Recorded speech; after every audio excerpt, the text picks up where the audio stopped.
Assalamualaikum warahmatullahi wabarakatuh. Alhamdulillah, Muhammad. Bersyukur kehadirat Allah karena pada kali ini kita masih diberikan kesempatan oleh Allah untuk kita dapat kembali belajar. Mudah-mudahan kesehatan yang Allah berikan kepada kita dapat manfaatkan untuk memperoleh kebaikan. Amin. Kemudian salawat beserta salam semoga tetap dilimpahkan kepada Nabi kita Muhammad SAW, kita dan keluarganya, keluarganya, serta semua pengikutnya yang senantiasa istiqomah mengikuti sunnahnya. Mudah-mudahan kita semua termasuk hambanya yang nanti mendapat syafaatnya di kiamat. Amin ya rabbal alamin. Baik anak-anakku, mari kita awali belajar kita dengan baca doa. Bismillahirrahmanirrahim. Rabbi zidni ilma warzuqni fahma. Allahumma iftah lana hikmataka wa anshur alaina rahmataka wa baghfirna alaina ya dzal jalali. Baik, kita akan belajar tematik 4F tema 3 pembelajaran kedua. Anak-anakku, pernahkah kalian melihat anak-anak seusia kalian dia berjualan di pinggir jalan, dia mengamen di perempatan lampu merah, dia mewarnai tubuhnya menjadi warna silver, berjalan-jalan di sore hari ya, untuk mencari uang? Pernah tidak melihat kejadian seperti itu anak-anak seusia kalian? Atau anak-anak itu ikut orang tuanya berpakaian badut, kemudian dia ikut keliling. Lantas di manakah seharusnya mereka itu berada? Mereka seusia kalian harusnya berada di rumah, bermain, di sekolah. Tapi kenapa mereka sampai seperti itu? Karena mereka itu tidak memiliki nasib yang sama. Setidaknya secara ekonomi kehidupan mereka berbeda dengan kita. Apa yang mereka lakukan? Kenapa sampai seperti itu? Di usia mereka yang harusnya masih bermain, bersenang-senang, tapi mereka tidak mencari uang. Itu tidak lain adalah usaha dari mereka untuk mencari sesuap nasi atau mencari makan, mencari untuk tetap bertahan hidup. Sekecil seusia mereka tapi udah mendapat tanggung jawab untuk bertahan hidup, mencari sendiri.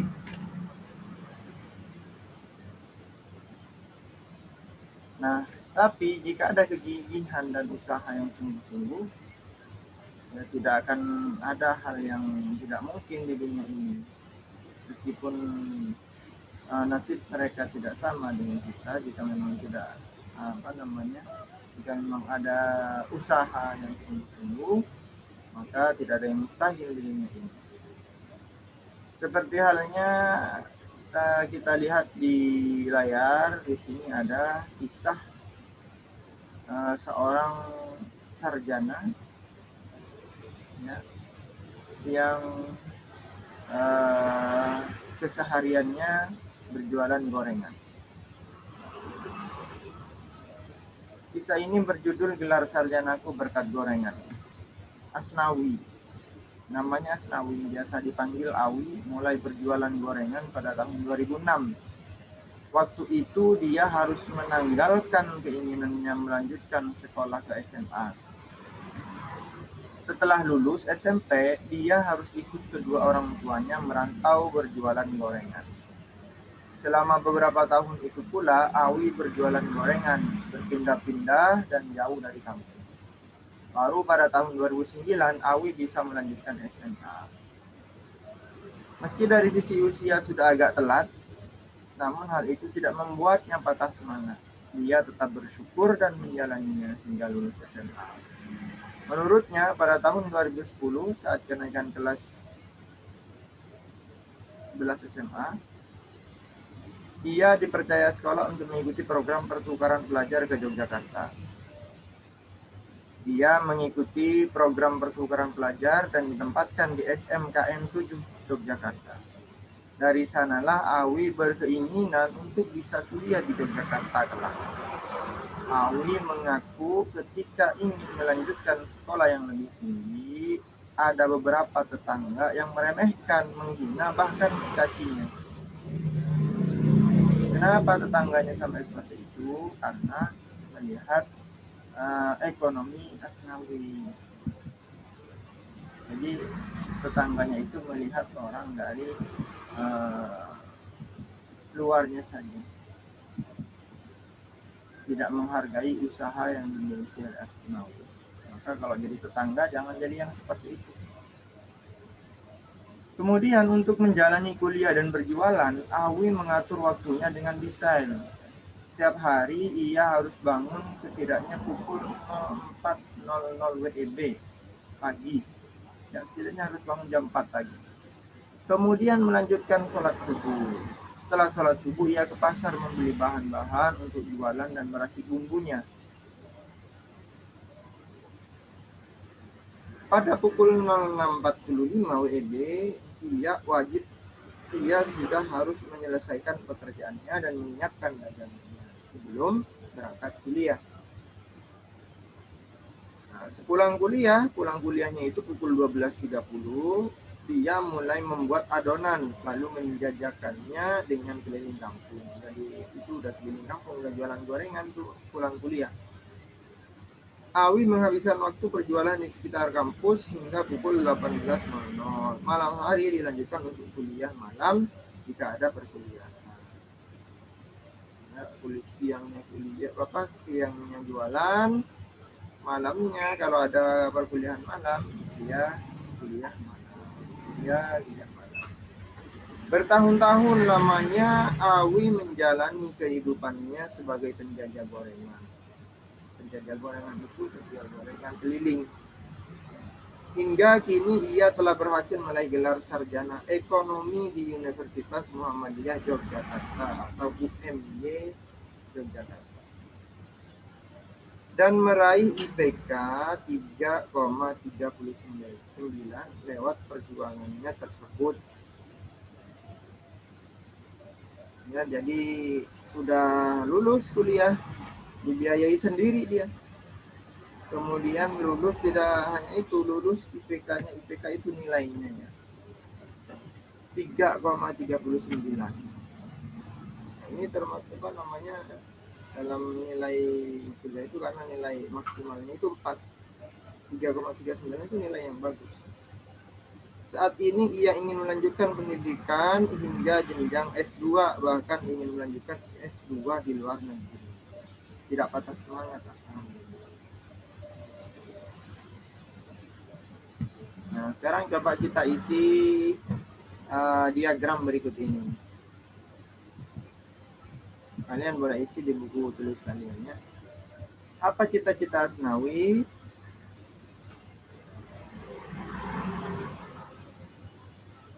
Nah, kemudian apa halangan yang dihadapinya? Sikap yang dimiliki, usaha yang dilakukan, dan prestasi apa yang sudah diharapkan.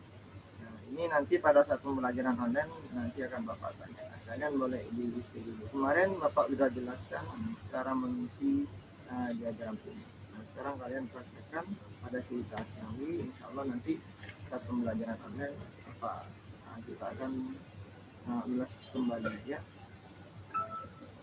Baik, kita lanjutkan. Itu tadi kisah perjuangan seorang Asnawi.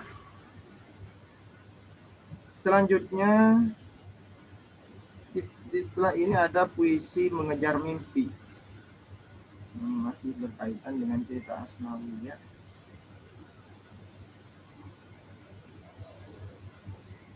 Ya, kesungguhan dalam berusaha untuk menggapai cita-cita itu mutlak diperlukan agar kelak apa yang ingin dicita-citakan tercapai seperti itu. Ya harus sungguh-sungguh kalau itu punya cita-cita kayak Asnawi. Dan tidak perlu memperhatikan, menghiraukan komentar-komentar yang tidak baik, yang setidaknya hanya menyurutkan cita-cita, keinginan kita, usaha kita. Baik puisi Mengejar Mimpi karya Risna Nur Hamidah. Silakan kalian deklamasikan puisi ini di rumah, minta nilai sama orang tua, apa yang perlu diperbaiki silakan diperbaiki. Ingat ketika membaca puisi perhatikan lafal, intonasi serta ekspresi. Gak usah malu sama orang tua kan. Mau di rumah, di sekolah sama saja. Mengejar Mimpi karya Risna. Tak jera aku melangkah, merajut semua mimpi yang semakin lemah. Jalan terjal yang kutempuh selama ini, panas terik mentari tak kunjung usai. Sejuta langkah untuk meraihnya, seluas lautan keringatku, takkan pernah kupeduli. Ku akan raih semua impian. Setiap hari kubuka buku dan kuserap semua ilmu. Tanpa sadar ku dapat semangat baruku untuk meraih cita-cita. Wahai mimpi, tunggulah aku di sana dan kujemput engkau serta hingga nyata. Yang hanya kurasa, aku yakin mimpi itu akan menjadi kenyataan. Nah, kalian praktekkan baca puisi ini di rumah. Ingat pelafalan, intonasi, dan ekspresi. Nanti minta dinilai sama anggota keluarga yang ada di rumah. Ada kakak, minta nilai sama kakak. Kalau sama adik mungkin adanya bisa nilai ya. Baik, untuk yang berikutnya, adakah di antara kalian yang menyukai tumbuhan dan hewan? Mungkin ada pula yang bercita-cita melindungi tumbuhan dan hewan dari kepunahan. Nah, cita-cita melestarikan tumbuhan dan hewan dari kepunahan ini misalnya bekerja di kebun binatang merupakan pekerjaan mulia tuh. Jadi apapun pekerjaannya, cita-citanya selama itu memberikan manfaat bagi yang lain, tidak hanya bagi manusia, itu mulia. Jadi nggak ada cita-cita yang bisa direndahkan oleh orang lain. Keanekaragaman makhluk hidup harus kita lestarikan agar mampu memberi manfaat yang sebesar-besarnya kepada manusia. Pelestarian hewan dan tumbuhan merupakan usaha untuk melindungi hewan dan tumbuhan agar tidak punah.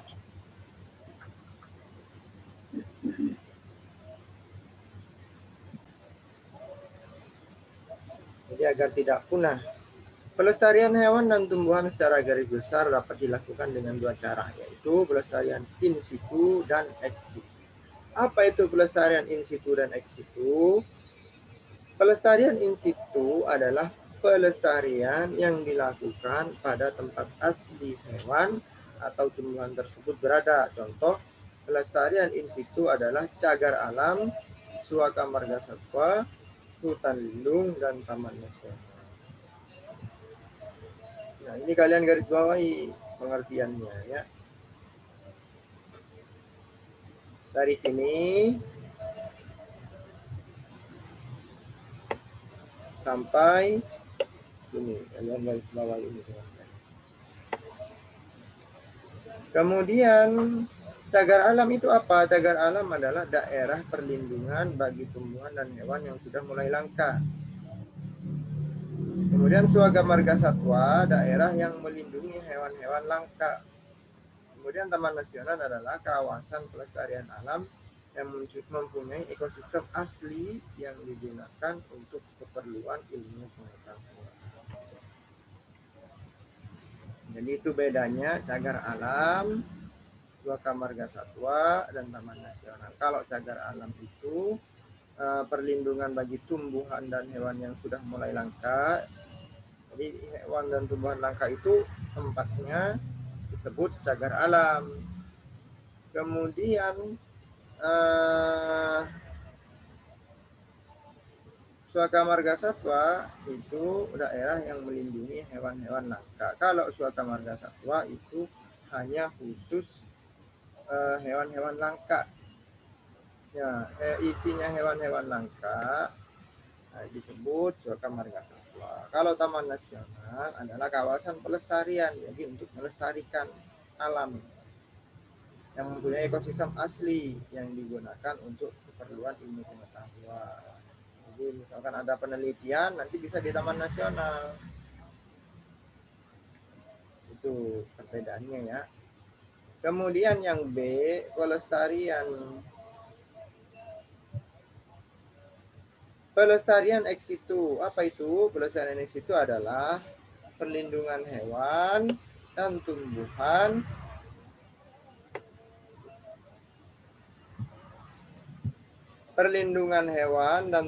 yang dilakukan di luar habitat asli. Di mana itu maksudnya di luar habitat asli? Misalnya habitatnya itu di daerah Sumatera, tapi ini dilakukan di perlindungannya di luar habitatnya.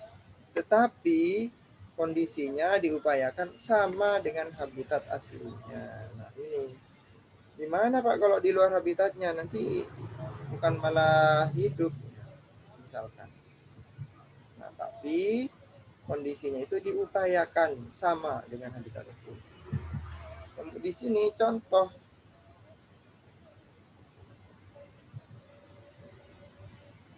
pelestarian ex situ antara lain adalah kebun botani, ada juga taman safari, kemudian ada juga kebun binatang dan penangkaran.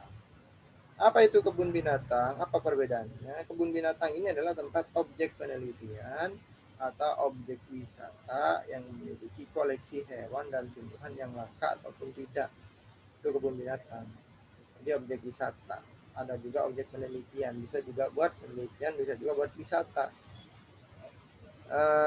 Koleksi hewannya ada tumbuhan, ada koleksi hewan, juga tumbuhan yang langka ataupun tidak langka. Jadi di kebun binatang itu ada hewan langka, ada juga hewan tidak langka. Kemudian nomor 2, tempat penangkaran. Apa itu tempat penangkaran? Yaitu tempat membudidayakan tanaman dan hewan langka. Jadi budidaya untuk melestarikan hewan-hewan langka ataupun tanaman-tanaman langka, itu disebut tempat penangkaran. Baik, yang selanjutnya